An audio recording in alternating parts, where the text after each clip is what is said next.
The smoke of war had barely lifted when hunger followed in its place. In the charred husks of German cities, women rummaged through rubble for potatoes, half frozen in the earth, or scraps of coal to warm a single room. They had been told the enemy was monstrous, that capture meant degradation, cruelty, perhaps worse. Yet here they were, herded into camps, marked not by barbed wire and barking dogs, but by a strange fragrance rising from iron grills. The air smelled of charred meat, of fat dripping and sizzling, of smoke tinged with sweetness. It was American barbecue, absurd, alien, and impossible. For women who had grown accustomed to chewing black bread so dense it cracked their gums, this scent alone felt like a hallucination. What waited for them in those camps was not the cruelty they had been taught to expect, but a crisis far stranger, the kindness of their enemy. If you are drawn into stories like these, histories not written in headlines, but carved in human memory, stay with us. Share this journey with friends who love untold history. And if you want more of these voices rising from forgotten corners of war, subscribe. Your support allows us to keep opening these doors to the past. The surrender did not come like a trumpet blast. It seeped slowly into the streets, as if the very air had grown heavier, pressing on shoulders already stooped from hunger.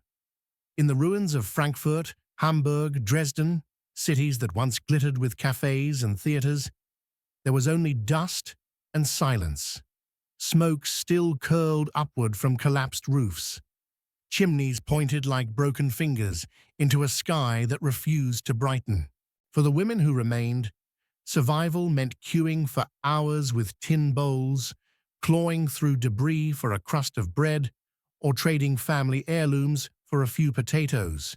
And then one morning, trucks appeared. American soldiers dismounted in uniforms that looked impossibly clean, their boots polished, their helmets glinting faintly even in the grey light. They spoke in clipped syllables, foreign and sharp, as orders were translated into German. Women were told to gather, to leave behind the little piles of belongings they had salvaged, to board waiting transports. The rumors arrived faster than the soldiers' instructions. They whispered of camps where prisoners were used as slaves, where women disappeared, where humiliation was not just common, but policy. Fear wrapped itself around every gesture, every step. The women climbed onto the trucks with their heads lowered, some clutching children, others carrying nothing at all. Every jolt of the engine made their stomachs churn, not only from fear, but from emptiness. A loaf of bread was already a memory, a square of chocolate, a ghost. For many, their last meal had been thin cabbage soup, cloudy water with a floating skin of oil. As the convoy moved beyond the bombed-out streets, past burned orchards and abandoned rail lines, silence took hold. The only sounds were the growl of engines, the cough of exhaust, and the faint clatter of rosaries between nervous fingers. It was not chains that bound them, but uncertainty. They had been raised on tales of American savagery, on warnings that the enemy despised Germans with a cold, unquenchable hatred. The Reich's propaganda had painted captivity as a fate worse than death. Better, the leaflets urged, to fight until blood soaked the soil. And yet here they were, herded into a future that had no name, their fear sharpened by ignorance. Night fell on the road, and the trucks did not stop. Some of the women leaned against one another for warmth, their thin coats no shield against the October chill. The stars above seemed cruelly indifferent, cold fires burning over the wreckage of Europe. At dawn, they arrived at a station where a train waited, its cars marked not for cattle, but for soldiers. It was not generous comfort, but the wooden benches felt almost like luxury after days of sleeping on rubble. Still, Suspicion clung to them. Why offer even this small mercy? Surely it was a prelude to something worse. The train carried them deeper into occupied territory.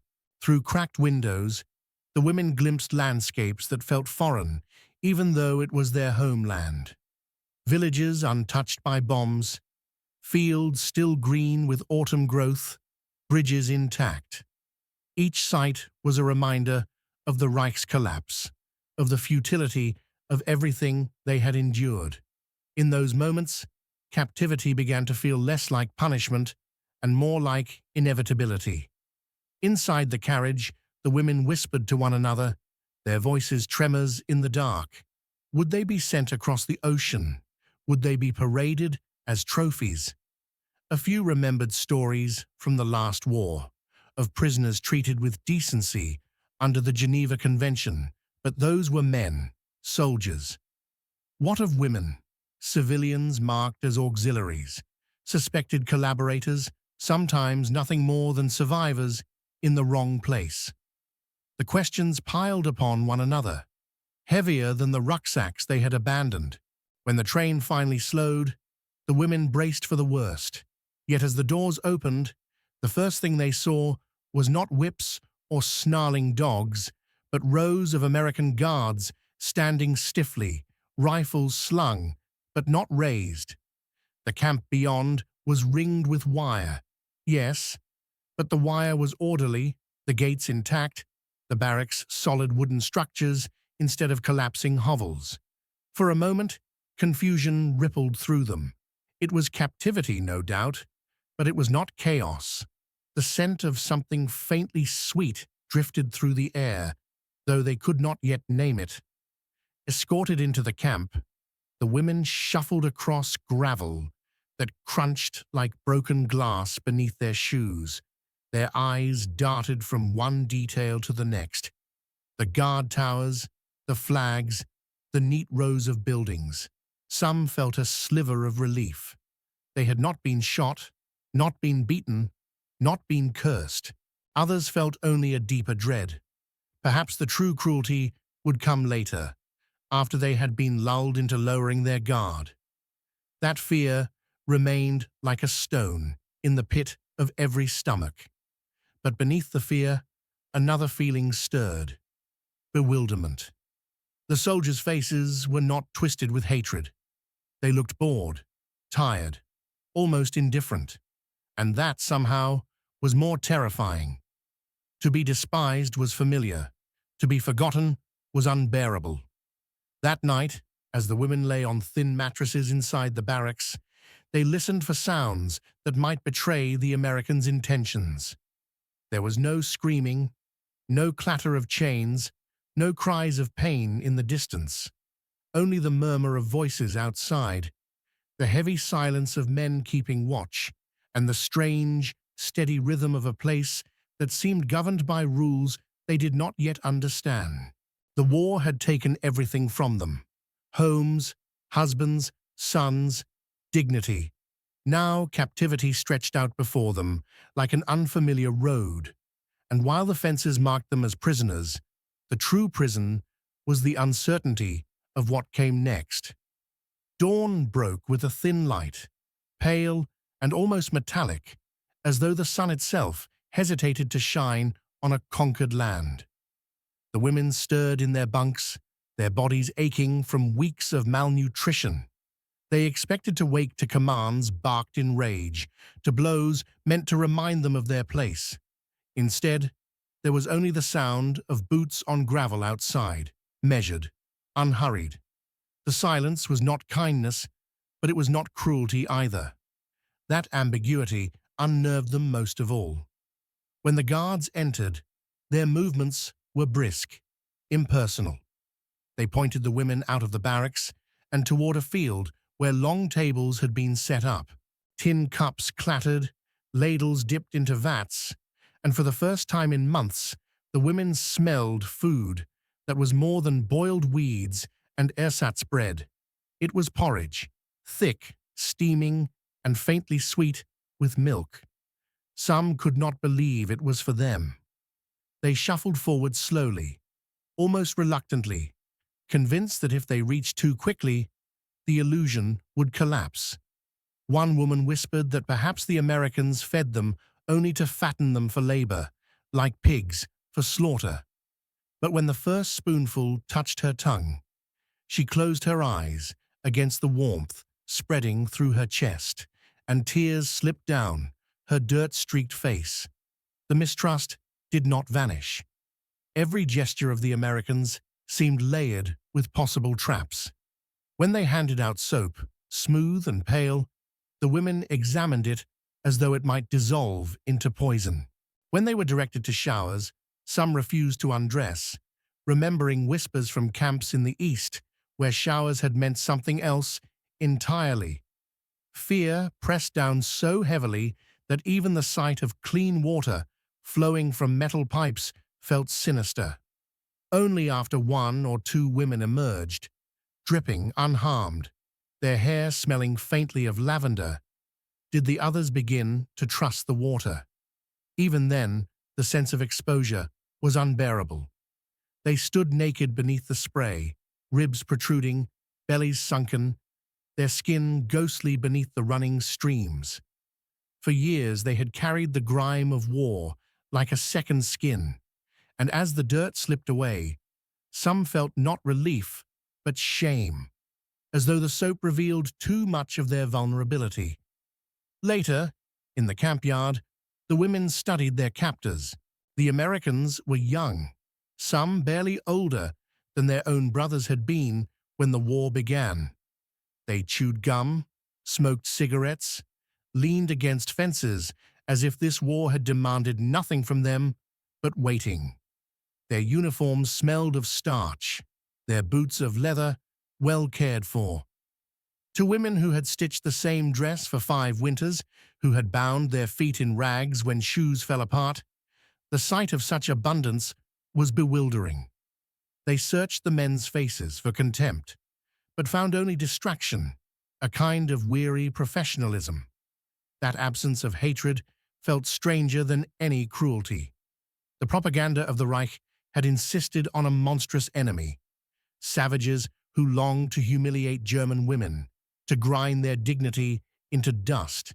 Yet the reality unfolding before them was a contradiction too large to reconcile. Here were captors who handed them blankets, who allowed them to rest, who guarded them not with snarls, but with bored glances.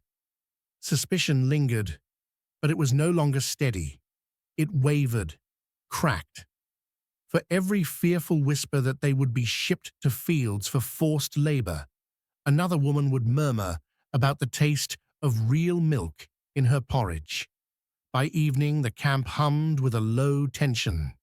Some women clutched at their faith, reciting prayers beneath their breath. Others sat in silence, staring at the horizon, where the sun bled into violet. Hunger gnawed at them still, but the day had been a reprieve, an impossible easing of pain. And that was its own torment. If the enemy could show decency, what did that say of everything they had been told, of the sacrifices made, of the sons buried in foreign soil? Gratitude twisted into shame, shame into bitterness, bitterness into silence. In the barracks that night, whispers carried long into the dark. One woman confessed that she had never tasted oatmeal before and found it delicious. Another admitted she had been terrified to stand under the shower, yet when she felt the water, she wept with relief. A third confessed she could not shake the feeling that all of this was temporary, a cruel trick before the inevitable punishment arrived. The barracks pulsed with contradictions, each woman wrestling privately with what she had seen, tasted, and felt. What they could not yet know was that the strangeness of porridge and soap was only a prelude. Beyond the fences, the Americans were preparing something even more absurd, a gesture that would tear through the last fibers of propaganda more swiftly than any speech or sermon. Smoke would rise, fat would sizzle, and hunger would collide with disbelief in a single moment that none of them would ever forget. It began not with sight, but with smell. One morning, before the women were ordered from their bunks, an unfamiliar fragrance seeped through the cracks of the barracks. At first it was faint, just a trace on the air, drifting like a rumor. But then it thickened, warm and insistent, until even the most exhausted lifted their heads and sniffed the air. It was not the sour reek of cabbage boiled into water, not the acrid tang of burnt coal. This was richer, darker, a smell that clung to the back of the throat and teased the belly awake. Fat, fire, and smoke braided together into something they had almost forgotten existed: the scent of meat. The women glanced at one another, unsure if their hunger had conjured the hallucination. For years, meat had been reduced to a memory, rationed to invisibility, until even bones for broth were treasures. And now, in captivity, their noses betrayed them with the cruel suggestion of roasted flesh. Some whispered that it must be a trick, some American performance staged to torment them. But when the guards assembled them in the yard, there it was, a long iron grill, flames licking beneath, and American soldiers turning cuts of meat as fat hissed and spat into the fire. The prisoners froze. It was obscene, the abundance displayed so casually. The smoke curled above the yard, fragrant and heavy, while the women's stomachs cramped violently in protest. They had grown accustomed to silencing hunger, but this was unbearable. It was not just the scent, it was the sight of grease glistening on the edges, of juices dripping, of hands turning the meat with calm indifference. For the Americans, this was routine. For the women, it was unimaginable theater. When plates were brought forward, few dared to believe they were truly meant for them. Some recoiled, convinced this must be a test of loyalty, that to accept food from the enemy was to betray something sacred. Others stepped forward mechanically, their bodies obeying instincts stronger than pride. The first bites were hesitant, lips trembling, as though the food itself might bite back. But the meat yielded softly beneath their teeth, smoky and tender, and for the first time in years, flavor flooded their mouths. Salt, char, the faint sweetness of fat, it was overwhelming. One woman gagged, not from disgust, but from the shock of abundance after so long without it. Another wept openly, holding the meat in her hands as though it were too precious to consume. Each bite carried a strange violence, as if the act of eating split their lives into before and after. Before was the Reich, with its slogans and sacrifices, its endless warnings of American cruelty. After was this, the enemy's food, fragrant and nourishing, dissolving propaganda on the tongue, faster than fire could burn a poster. Gratitude and shame collided in their throats, leaving them mute. They chewed in silence, each lost in private reckonings. Some remembered their sons at the front, gaunt and starving, and wondered how it was possible that the enemy could spare such generosity while their own nation had left its children hollowed. Others remembered the speeches that had promised dignity through suffering, and felt betrayed by the taste of dignity in captivity.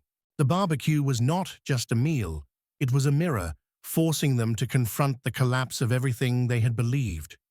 Around them, the Americans laughed, swapped jokes, drank from tin cups. To them, it was simply lunch. To the prisoners, it was a revelation.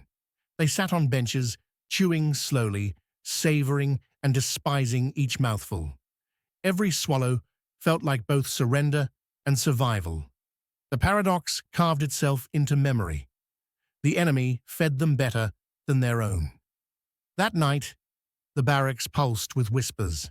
Some spoke of the meat in hushed tones, as though describing a dream, too fragile to name aloud. Others raged, insisting it was manipulation, a cunning tactic to soften them for some unseen cruelty. A few admitted they had prayed before eating, as if asking forgiveness for tasting what their own people had been denied. No one slept easily. Hunger had been a constant companion, but abundance was unbearable in its own way, a reminder of how thoroughly the world had inverted. Long after the flames died down and the smoke cleared, the scent seemed to linger in their hair, in their clothes, in their very breath. It clung like a ghost of that impossible day. For the rest of their lives, some would remember not the exact taste, but the sensation, the warmth of food filling a hollow body, the disorienting shock of kindness from the enemy, the unbearable sweetness of realizing that propaganda could crumble, not through arguments or guns, but through something as simple as a piece of meat. The camp settled into rhythm, a strange echo of normal life behind fences that gleamed silver under the sun. At first, the women thought every day would be like the barbecue, a cruel burst of plenty to make the hunger sharper once it returned. But it did not stop. Each morning there was food, porridge, bread that was soft instead of black and brittle, even fruit sometimes, apples polished to a shine as though plucked from a dream. The generosity was not boundless, but compared to the famine of the cities, it felt inexhaustible. And yet abundance came with its own burden. Every plate was a reminder of what had been lost at home, of children still gnawing stale crusts in cellars and husbands returning from the front to cupboards bare. To eat while others starved felt like treachery. Each bite carried shame, as though their survival were an indictment of those left behind. The paradox was heavy. Nourishment that healed their bodies cut at their souls. The days were structured, governed by rules the Americans kept with quiet efficiency. Roll calls at dawn, chores to keep the barracks clean, the steady presence of guards who seemed more bored than menacing. In the afternoons, the camp hummed with noises the women had not heard in years. Music drifted from radios, swing rhythms, brass horns, voices that crooned in a language foreign but irresistible. At night, light bulbs glowed steadily overhead, their constancy both comforting and uncanny. For women who had lived months in darkness, huddled through blackouts and bombings, this unbroken glow felt almost defiant. Some of the guards were curious, attempting halting conversations in broken German. They asked about families, about life in the Reich, about what it had been like in the ruins of Berlin or Cologne. The women answered cautiously, every word weighed, unsure whether honesty was a trap. But when one soldier produced a photograph of his fiancée and pointed to her face with a smile, the barrier cracked. In that instant, the enemy was no longer faceless. He was a young man waiting for someone, just as they had once waited for brothers, lovers, husbands who would never come home. Still, suspicion never dissolved completely. For every moment of small connection, there were reminders of power. The rifles slung over shoulders, the gates that locked at dusk, the patrols at night. Freedom dangled just beyond the wire, and its absence gnawed constantly at their pride. They were prisoners, even if their captors clothed them in decency. Among themselves, the women wrestled with the contradictions. Some adapted quickly, finding comfort in routine, even laughter, in the strangeness of camp life. They played makeshift games with scraps of cloth, hummed songs from childhood, braided each other's hair as if trying to stitch fragments of normalcy back together. Others recoiled, refusing to touch the food with eager hands, refusing to smile, determined that gratitude would not betray the suffering of their people. The camp became a theater of divided identities, some leaning toward survival, others toward defiance. Letters occasionally arrived, smudged and delayed, carrying fragments of the outside world. A sister still in Berlin described scavenging for coal among bombed-out ruins. A neighbor wrote of trading her wedding ring for a bag of flour. Each word was a knife. The women who had eaten American bread that morning read these letters with shaking hands, guilt swelling in their throats. They hid crumbs in their pockets, pressed apples into the hands of new arrivals as though to lessen the shame by sharing what little they could. Evenings in the barracks were the strangest of all. After meals, after the roll call, after the guards' footsteps faded, the women lay in their bunks, listening to the unfamiliar quiet. No sirens, no bombs, no rumble of collapsing masonry. Only crickets in the grass beyond the fence, the low murmur of guards talking in English, and the steady hum of the camp itself. For some, that quiet was unbearable. The absence of fear left too much room for memory. They dreamed of children lost, of homes swallowed by firestorms, of mothers buried under rubble. Waking, they sometimes wept, not from hunger or pain, but from the strange safety that captivity had given them. The irony grew sharper each day. Their nation had promised glory and delivered ruin. The enemy had been painted as beasts and instead handed them blankets, soap, and meat. Every gesture of kindness carved deeper into their confusion, until even hatred itself seemed too fragile to sustain. Behind the fences, life was no longer about survival alone. It was about wrestling with the unbearable truth that dignity, once stripped away by their own leaders, could be returned by the hands of those they had been taught to despise. And yet always the fences loomed, cutting their world into halves, inside and outside, prisoner and free, abundance and deprivation. No matter how well they ate, how clean their clothes, how strange the music from American radios, those wires hummed with the reminder that none of this belonged to them. The camp was not a home. It was a waiting room, and the question that haunted every night was simple and terrifying. Waiting for what? The end of the war did not arrive with trumpets or banners inside the camp. It came in whispers, carried through letters, in the shifting tone of the guards, in rumors that trickled across the Atlantic faster than official orders. Germany had surrendered. The Reich was gone, and with it, the very foundation of the world the women had known. Yet even as the guns fell silent, captivity remained. The fences still hummed, the gates still locked at dusk, the roll calls still rang out at dawn. Freedom was promised, but its timing was as elusive as smoke. For many, the thought of going home was no comfort. Home had ceased to exist in any form they remembered. Cities were smoldering ruins.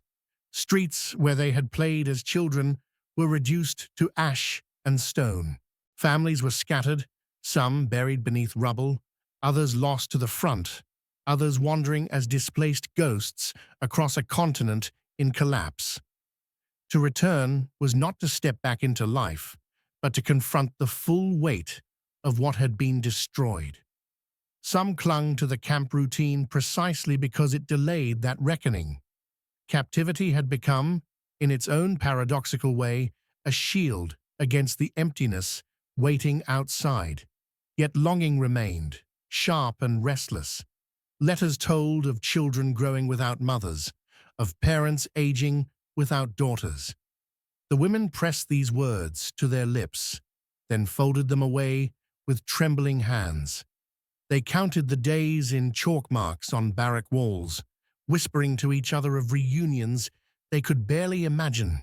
And still, a terrible fear threaded through their anticipation. What if they were no longer wanted? What if captivity itself had marked them, changed them, tainted them in the eyes of those who had endured the war at home?